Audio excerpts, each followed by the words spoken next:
আমি তোমাদের মধ্যে শান্তি রেখে যাচ্ছি, আমারই শান্তি তোমাদের প্রদান করছি।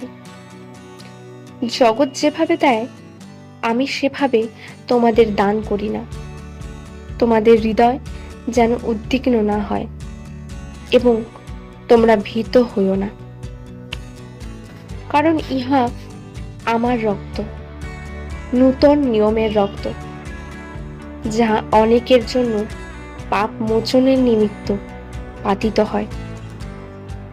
সুতরাং এখন আপনারা মন পরিবর্তন করুন ও ঈশ্বরের প্রতি ফিরুন, যেন আপনাদের পাপ সমূহ মুছে ফেলা হয় ও প্রভুর কাছ থেকে পুনরুজ্জীবনের সময় আসে, যাহাতে আমরা তাহার রক্ত দ্বারা মুক্তি অর্থাৎ অপরাধ সকলের মোচন পাইয়াছি।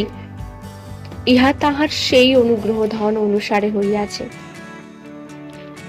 তোমাদের সমস্ত দুশ্চিন্তার ভার তারই উপরে ফেলে দাও, কারণ তিনি তোমাদের জন্য চিন্তা করেন। হে সদাপ্রভু, তুমি যদি অপরাধ সকল ধরো, তবে হে প্রভু, কে দাঁড়াইতে পারিবে? কিন্তু তোমার কাছে ক্ষমা আছে, যেন লোকে তোমাকে ভয় করে। যদি আমরা আপন আপন পাপ স্বীকার করি, তিনি বিশ্বস্ত ও ধার্মিক, সুতরাং আমাদের পাপ সকল মোচন করিবেন এবং আমাদিগকে সমস্ত অধার্মিকতা হইতে শুচি করিবেন। আমেন।